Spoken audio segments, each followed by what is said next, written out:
Good morning. Happy Monday.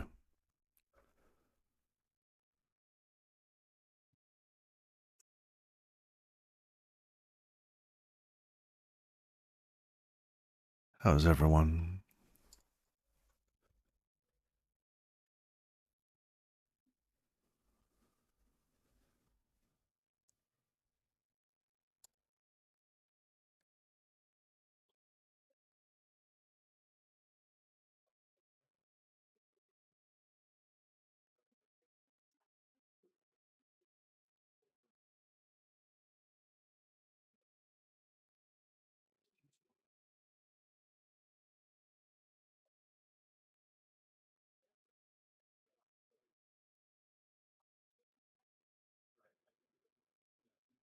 Uh, Hope everyone had a great weekend.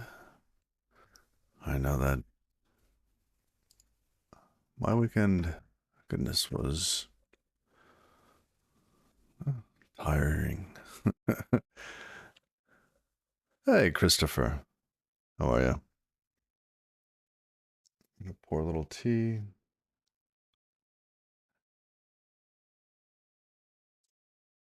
Did you do anything exciting this weekend? Or just relaxing?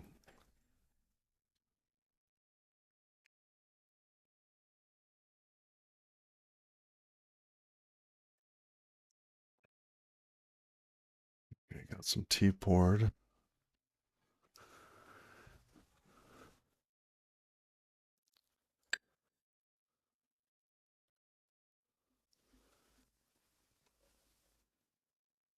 Ooh, trying to understand how to implement your own GUI framework.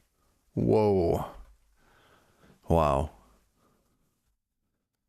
Start with Skia.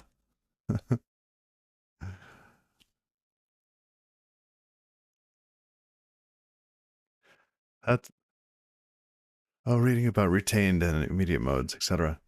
Yeah, if you go far enough down that rabbit hole, you start looking at how to draw lines, and there are some very interesting papers on how to draw lines for computer screens.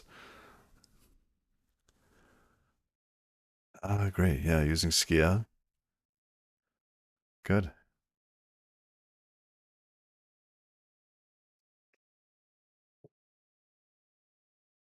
Well, that's an interesting project.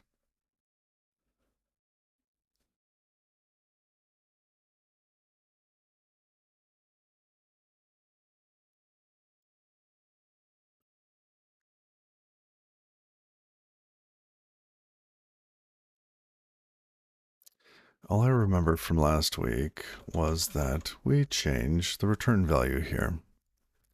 I should go look at my own streams to remember before starting up again. Oh, you're looking at how to make buttons, layout managers, etc. Nice.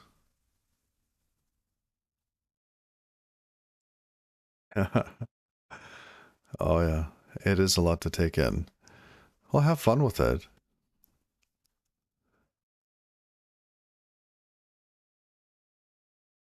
The checksum, repeated list of database pages. Okay, kind of. Oh, you're welcome.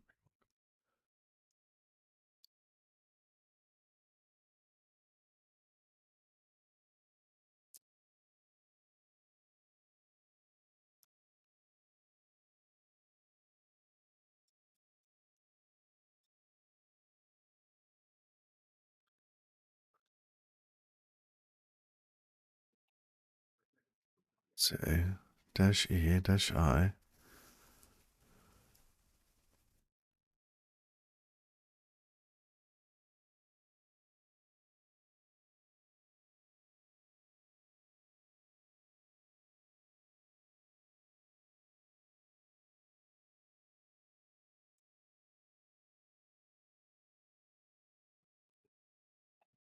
Hey, Museum, I'm wondering if you have a, like, errors only mode. I see that there are ways to filter for kinds of errors. Oh, here.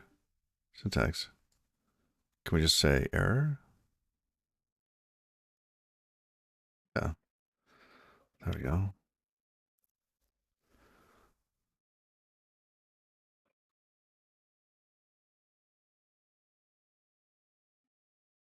Let's try that. See, I want no warnings though. So we got the errors first. That's nice. Is there none?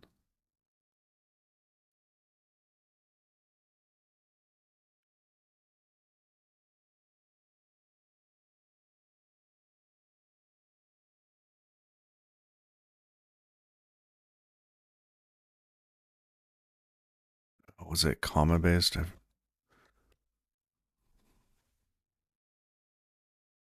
Warnings.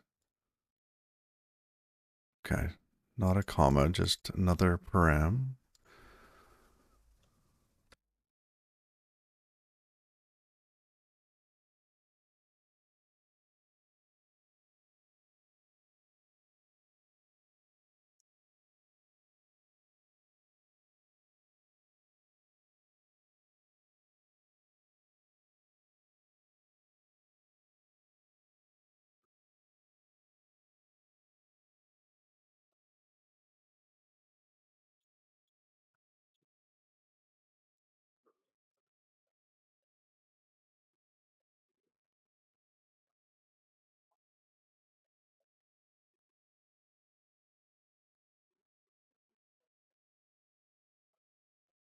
Oh, this is filtering out the errors. Got it. So we want to filter out all the warnings and leave all the errors.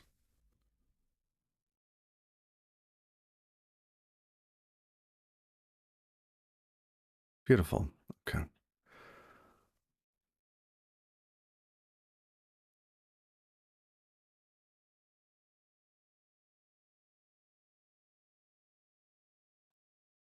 Good. So data plane has some errors in it. Data archive also got it. VFS, yeah, we're not touching that right now. Okay. Oh, I like this kind of high level overview. It's really nice.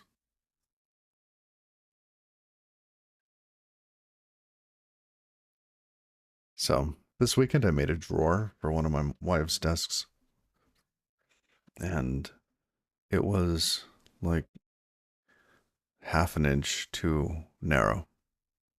So I need to make it again.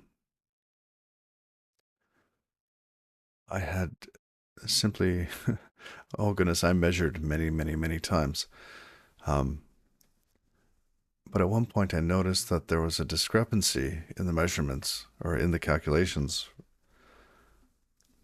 And I think I ended up subtracting the width of the drawer side from the width.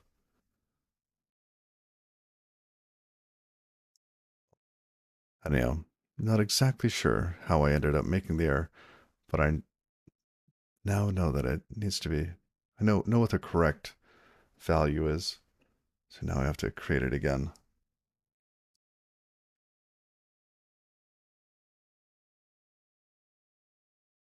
Let's see. So database transaction, let's look at data plane here. What's going on in data plane?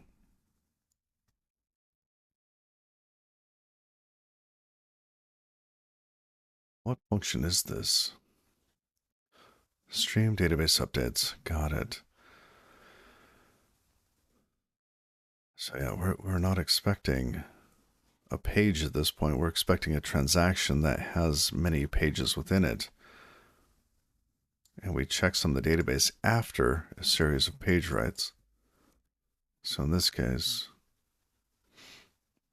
this ends up not being useful. And then we have to checksum it afterwards.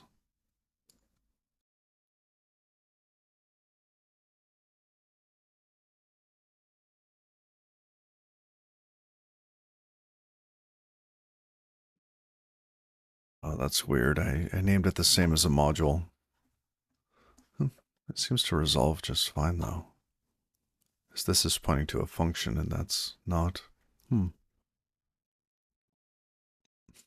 I think this shadowing would have barfed in many other languages.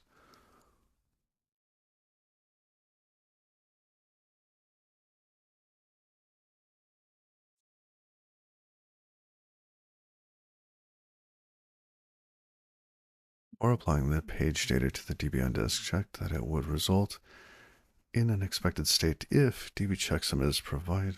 Okay.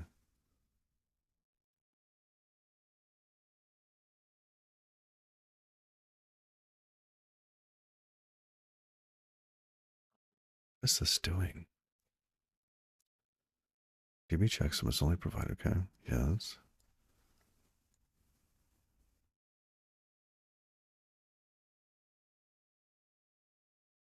So if it is passed in, we check that the checksum matches. And this is because we had validated the page ahead of time.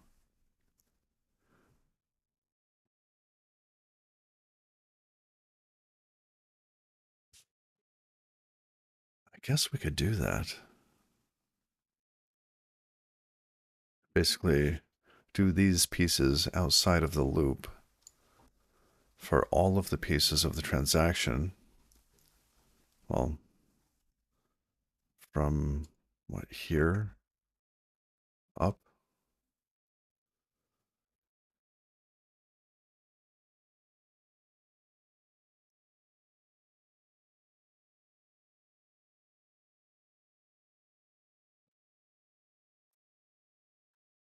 So before changing the DB on disk, we apply the checksums that are incoming from the transaction for the different pages. And then we write it to disk. If everything passes, that seems reasonable.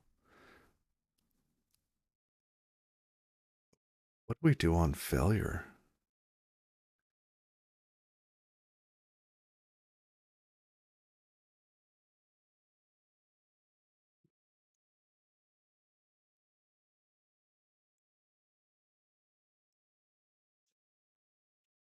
Hmm.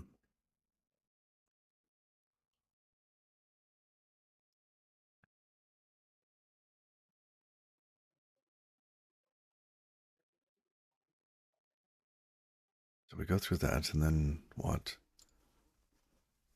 We go to position on disk and just, yeah. So this here, let's fix me back to the while log instead of updating the DB file.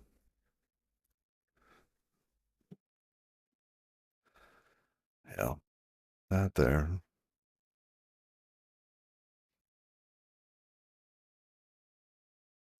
So as of now, this would never work in production. We just go to a position on disk, write a DB page, and continue on. But because everything is in a wall log format, right, we're using that sort of journaling.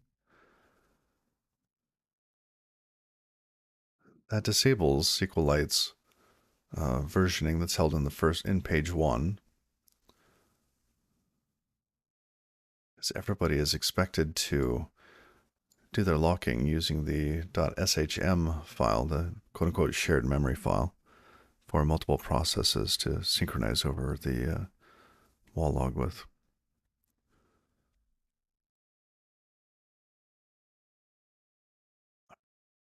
That's an important fix me. But let's see, where is this used?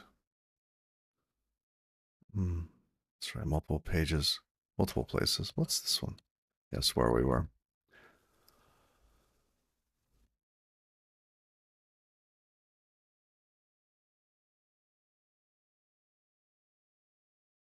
Do we intend for this to be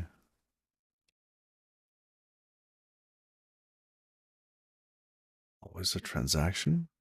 No, in this case, we are actually writing a page. So this is when a server starts up and we are downloading chunks of the DB just to write onto disk immediately. No wall log bits. Oh, interesting. So maybe that function is correct for this path, but not for the other one. Okay.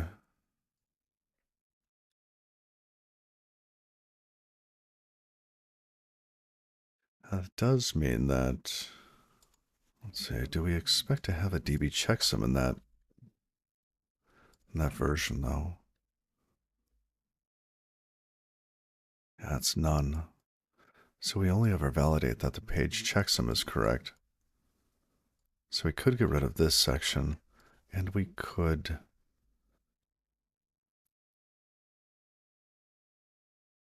maybe wrap this with like a async function write DB transaction, something like that,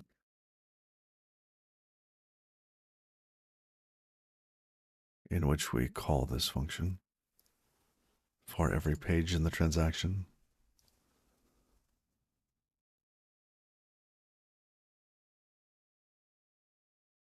What do we want to do this ahead of time though?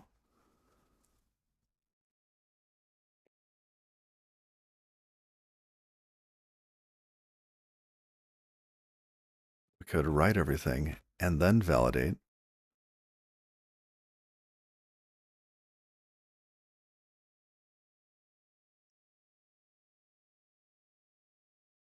I don't like that though. I don't want to get to changing things for the DB files if it's going to result in an error.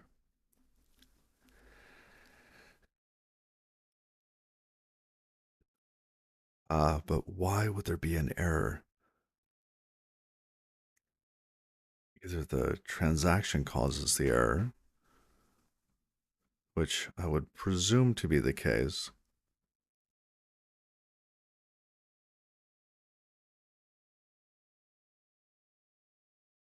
because thus far we've been protecting the integrity of the database itself, the state of the database.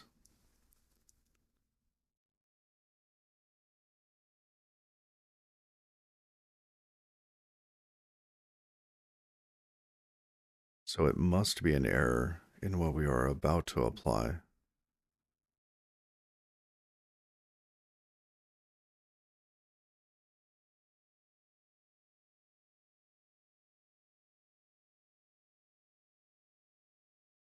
What would be our reaction, the system's reaction to this?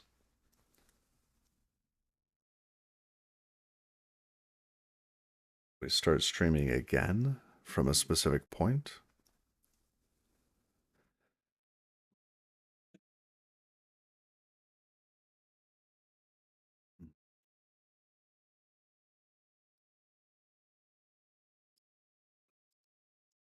I think we would checksum the database, right, rechecksum it, start streaming it again.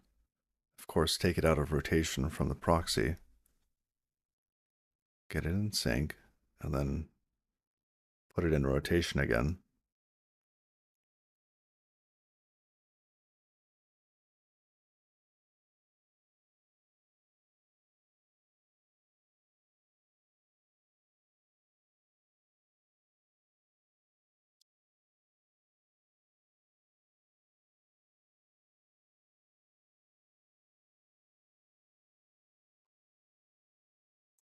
I've been doing this thing lately where while just meandering, like wandering my mind, trying to find solutions for things, I will look for the center of a word and then I have to check that it's the center. Like 1, 2, 3, 4, 5, 6, 7, 8, 9, 10. 1, 2, 3, 4, 5. Almost. It's those two. Um,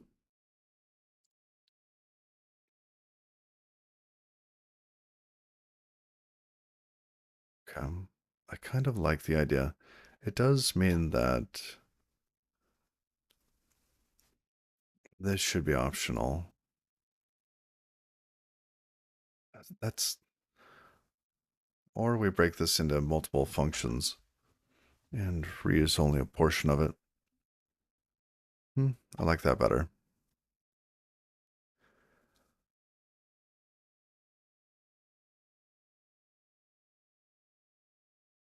All right, so we have write database transaction.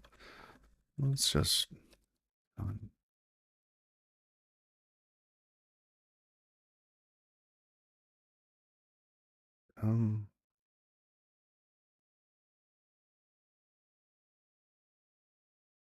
let's just copy it. Oops.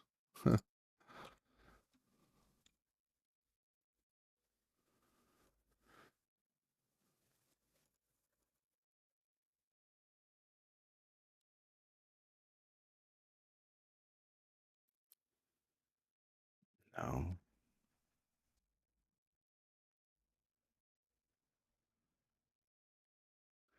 Interesting. We want the transaction itself, which will hold that information. I wonder why I did that.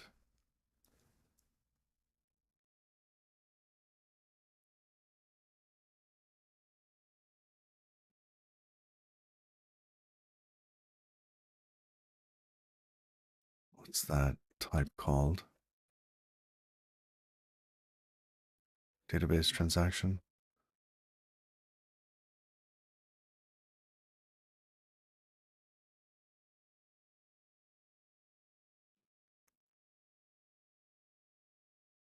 Okay.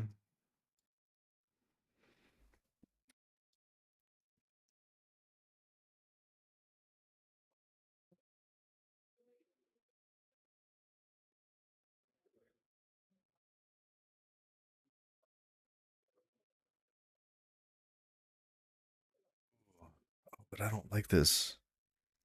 Hmm.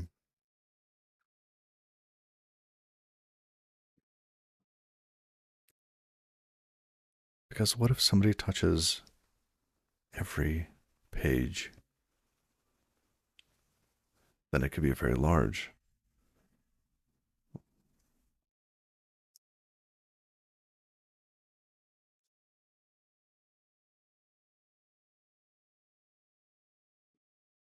And this needed to change.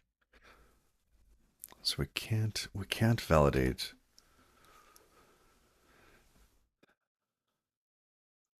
We can validate after the fact. And we can know that, hey, this got into a bad state. Hey, Lumicode. We still have time for a stream. Welcome.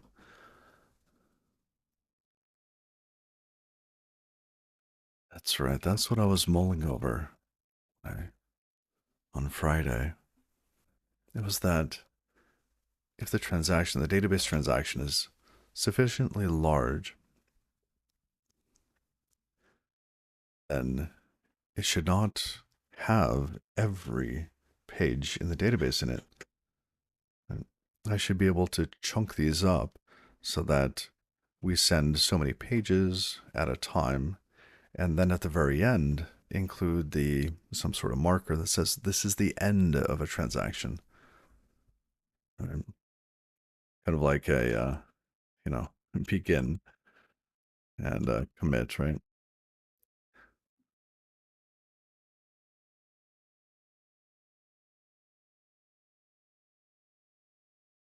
But this would be not in SQL format, but in just pages, database pages.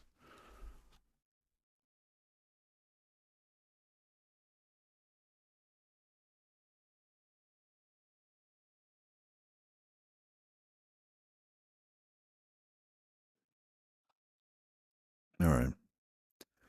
Let's make this possible first. We need to adjust our DB transaction.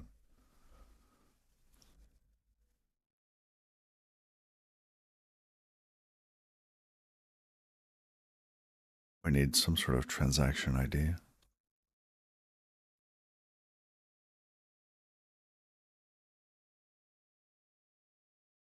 What would that be? What would be a good transaction ID? All right. Shield your eyes, gentlemen and ladies. We are going to look at SQLite documentation.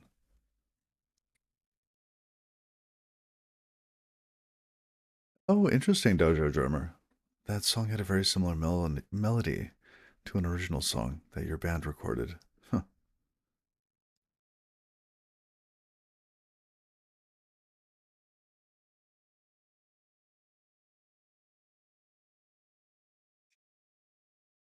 There it is. Okay. The wall frame for commit records, we have the size of the DB pages. So this is the end of the quote unquote transaction when this is provided. So if it's non-zero, we have the page number, that, the salt information, and checksum.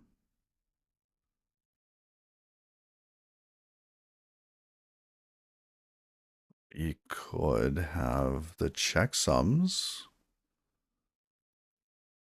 as some sort of identifier. I don't know that it would actually be useful.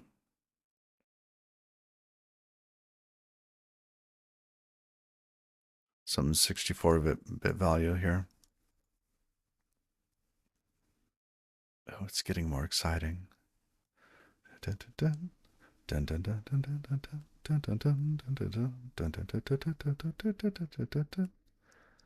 All right. Second half, first half. Anything else? Those are going to be the same for all transactions. I say we use this.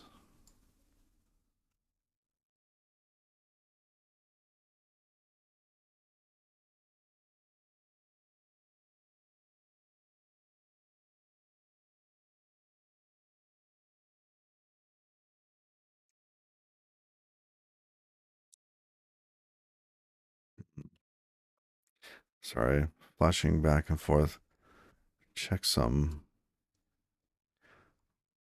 Let's just say it's an ID. So we'll have multiples that all must have the same ID that end with an optional DB checksum. Okay.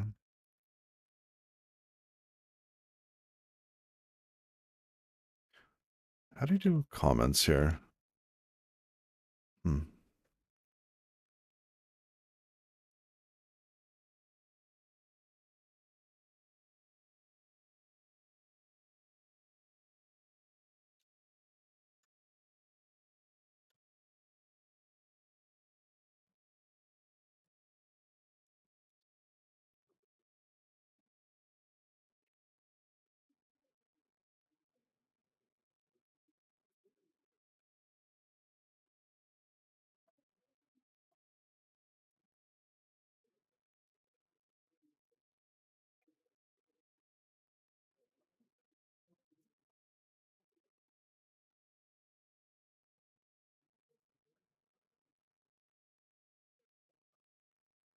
Do I have any thoughts on bitemporal databases? Hmm.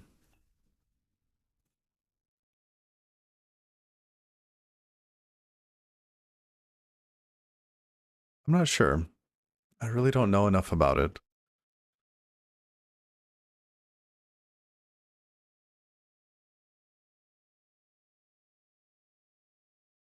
Filming Max, thank you for the follow.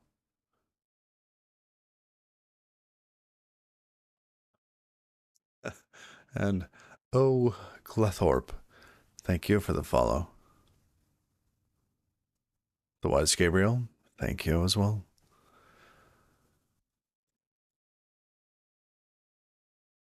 Now this is a bit of a fragment, like a transaction part.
See, a completed database transaction without a DB checksum is not correct. It's not valid.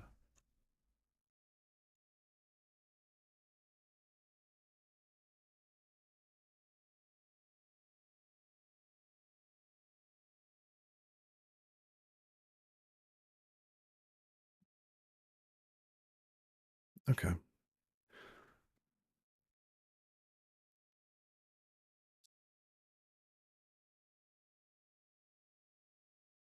Good. Enough notes for my future self.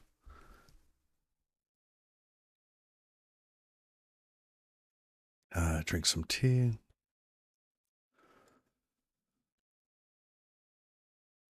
All right.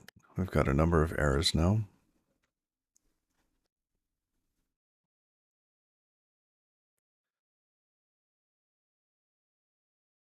Let's go back to where we had been. Where was it? Data plane DB. We're looking at this. So now that we have, or rather we know, that a database could be in flight, we need to apply it. And at the very end, we could just not have the commit value if it's not correct. Okay, watch your eyes. We're going to flash back over to SQLite docs. So this,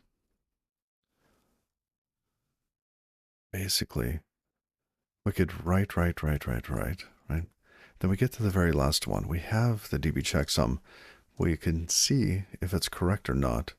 And if it results in something that's not correct, we go back to the beginning of the transaction we are writing into the wall log and just start over. We don't have to commit it.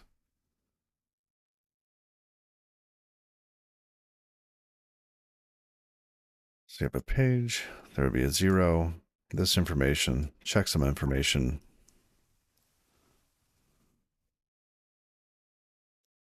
And given that we're checking everything along the way, it should be due to some bug in our system that these commits would help us find, or these checksum validations would help us find.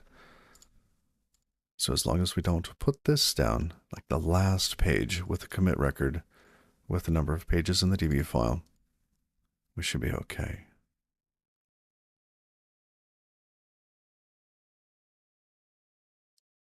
I wonder, do we need to convey this information?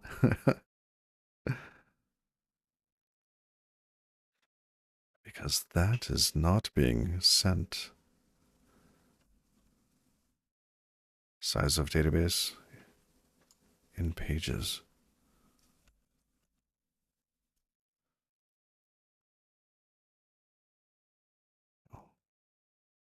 Oh, look, now it has our comments on it. That's lovely. Okay.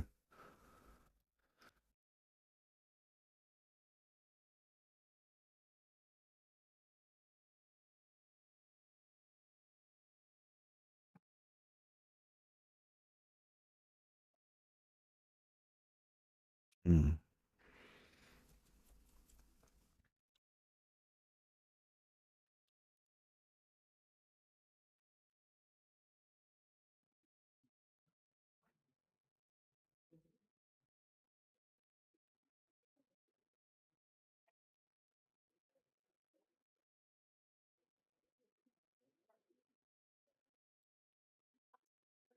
This does not have to be 0.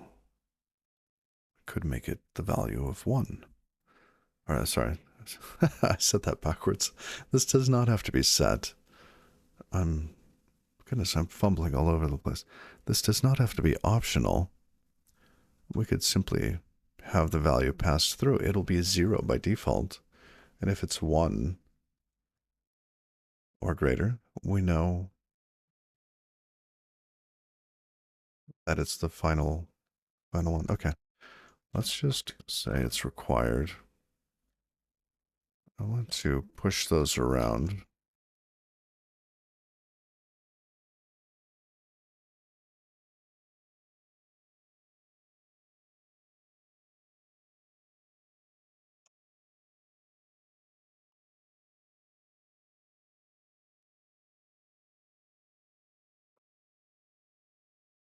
What did they call it? Oh, watch your eyes. For commit records. Yeah, that's the last one. They just call it a commit record.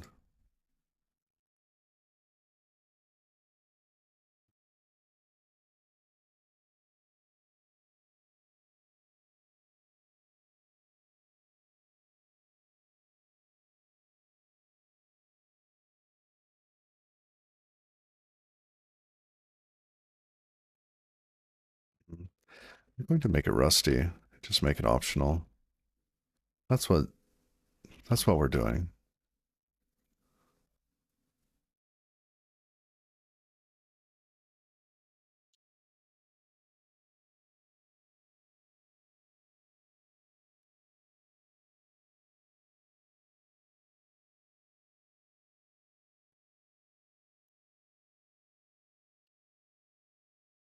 Oh, maybe these should be optional together. We can enforce that.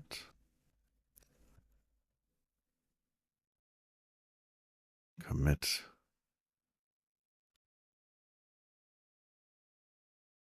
Commit info. Commit record. Sure.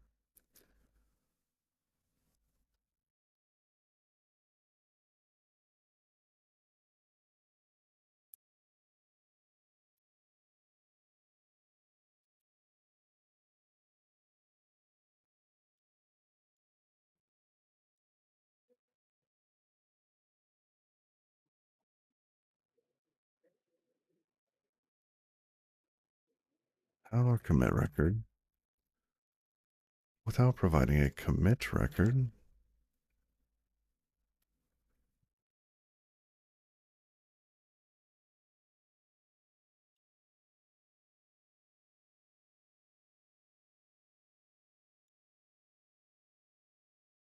The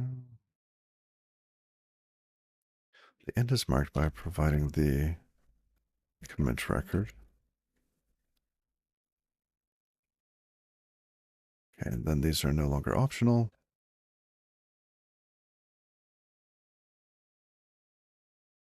Oh, let's change this.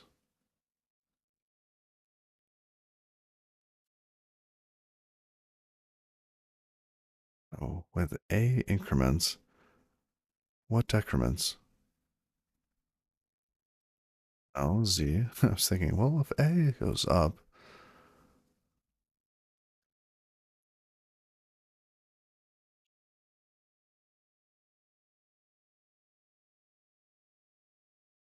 X add.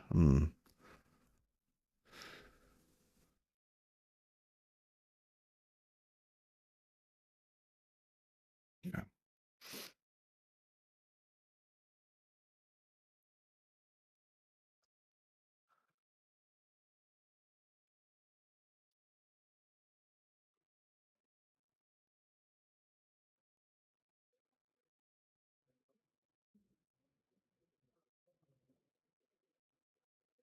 So a commit record is provided at the end of a transaction, database transaction.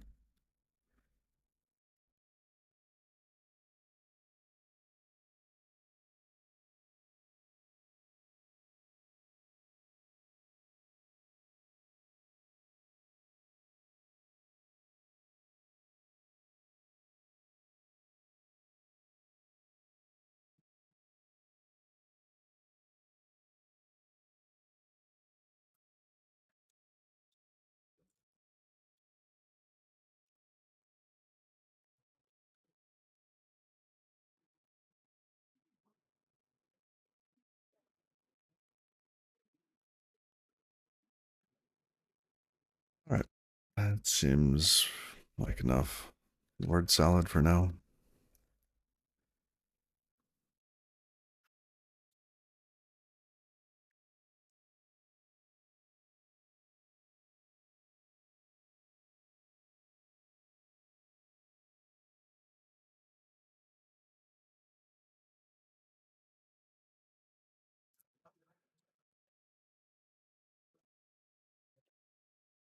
So this represents a chunk of the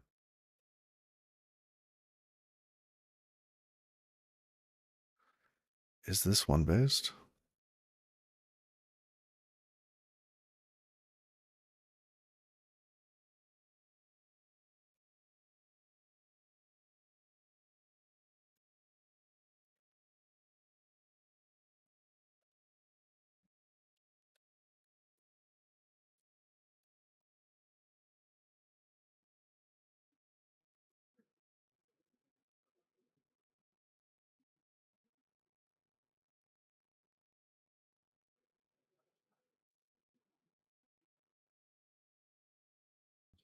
Okay. I'm not sure. I don't remember if this is one based or not. I suspect it is, but want to leave that as an endeavor for my future self. So, as we go through trying to apply a database transaction, because we received a message, it might not be the complete transaction.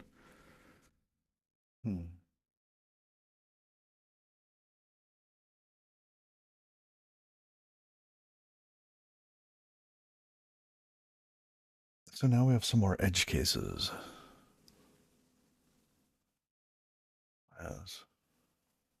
At the moment, we are just writing into the database file itself. We are not writing onto the wall log. So that'll simplify things for basically our prototypal system.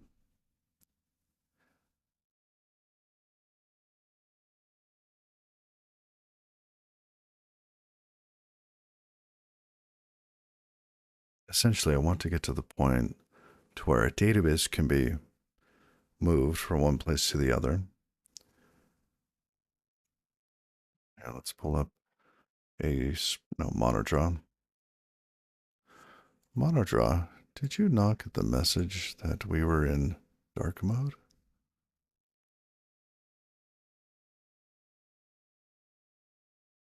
Okay.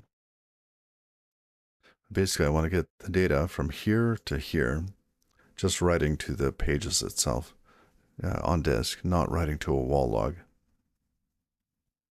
It's just much easier at the moment. So get the data traveling through the system and then get it actually writing correctly. In order to do that, we would have to understand the shared memory segment on file. We would have to implement the locking correctly. We would need to add a little bit more checking for failure um, and going back to a specific point.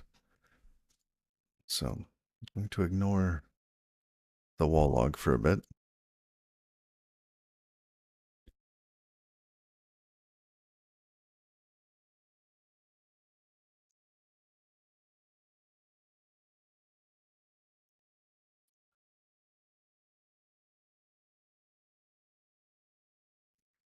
Okay.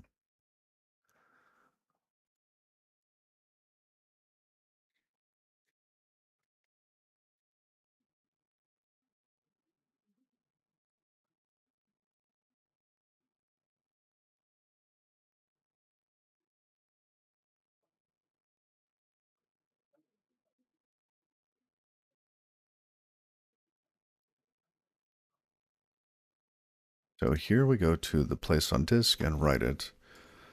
Let's extract this out as a function.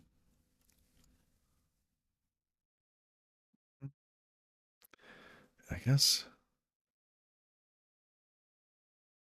Do we? Because this is correct when we are downloading a file.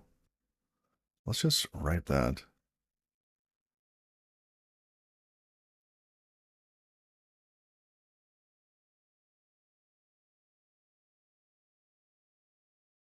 Oh my.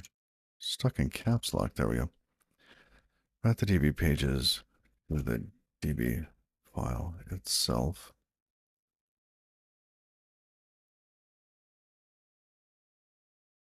Okay.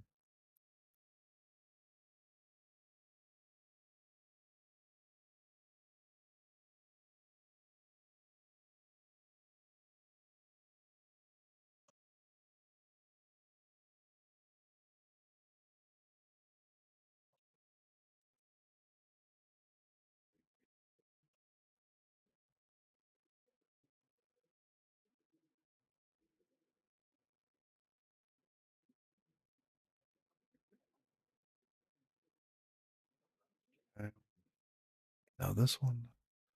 Hey, Bilbo. It's fantastic how I can code such complex stuff. Oh. The secret is to kind of just work on a small section at a time. You kind of page in the complexities of that little area and work on that little area. Um, it's finding those little places where you can separate one area from the next.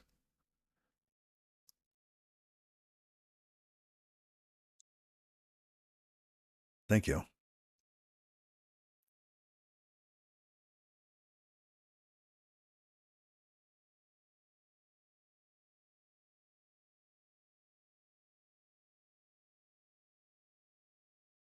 And cheers. Let's see.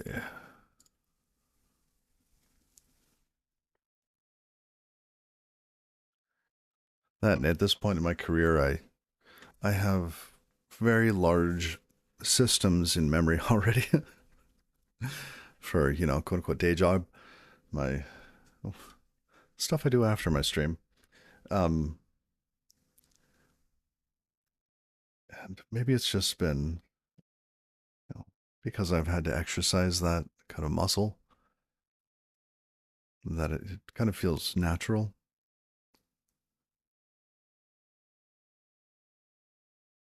But it helps to have a diagram and to write things down. You'll notice that, unfortunately, a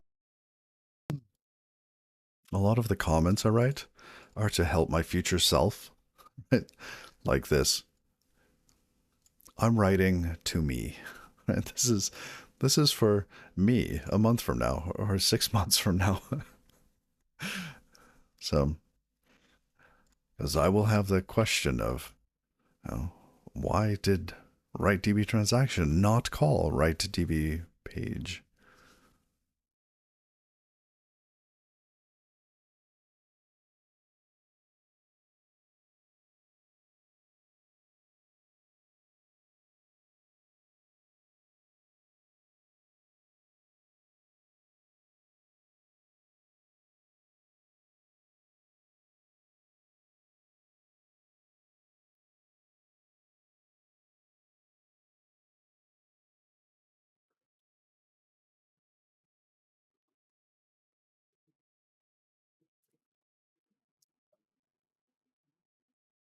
I'd like to have like DB transaction fragment in the name, but that's a lot to type. It really is a lot to type, even for me.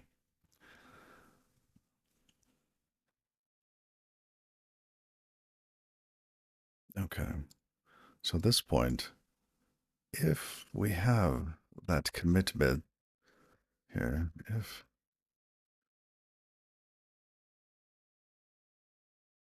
what did we call it?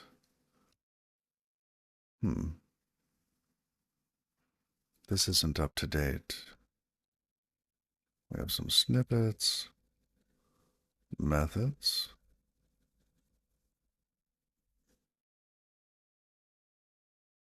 Should have been called commit record.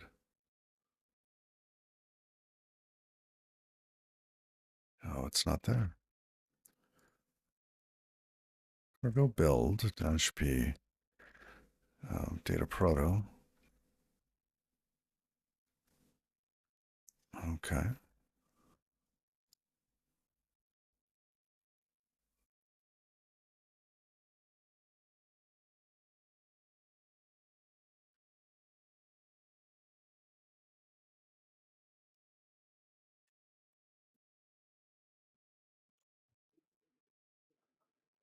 So if we have .commit record .is sum, now let's deconstruct that.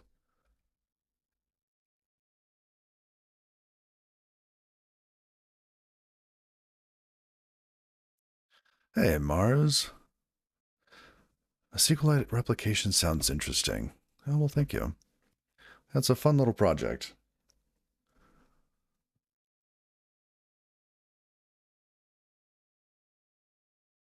It's like Fly.io with its LightFS system on Rust made fast.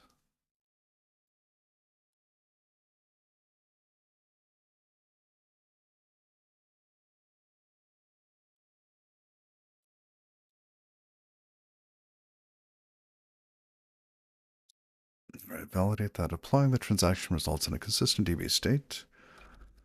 So we'll have our commit record.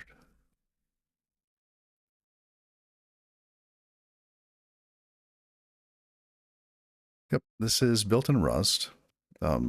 We are, oh, this would probably be a good time to just enlighten everyone. So forgive the lightness of monodraw, so watch your eyes. I don't know why it didn't go into dark mode today. Dark mode. Oh, off. Goodness. The sun must have risen. So, this is our system thus far. We have a proxy. We have an application. This is just like a little notes application or something at the moment. We have our SQLite VFS. And and these are being roughed out. They are not complete. The applications can write to a VFS. Excuse me. The applications can write to a SQLite database, and the virtual file system plugin that we use notifies our data plane that there's been a change, and we send the mutations to the data archive where it's immediately available for backup, and that data then transfers to the army of readers in the system where the data plane updates the SQLite database and the readers can access it.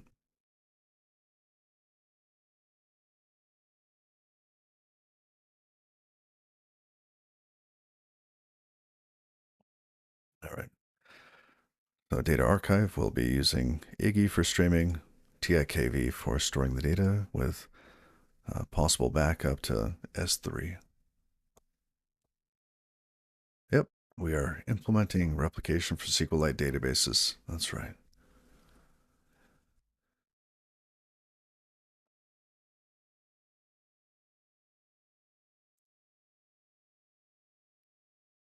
That night, I would eventually, it's not this way right now, I would eventually like these app readers, this little box right here.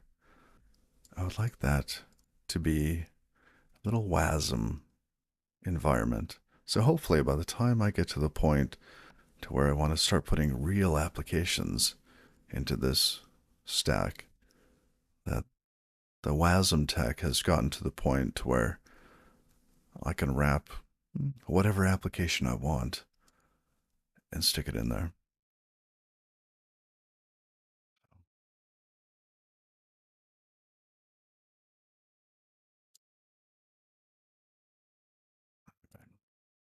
Oops, coming back to the code.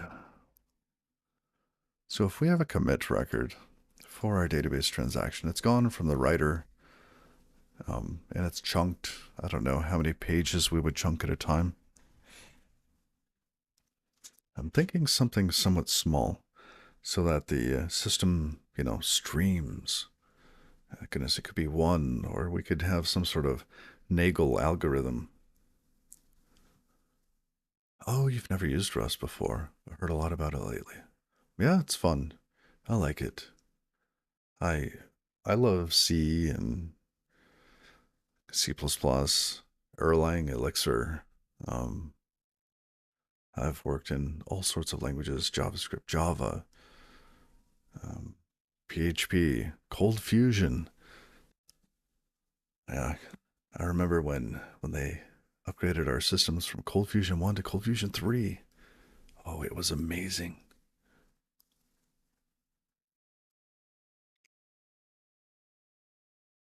So,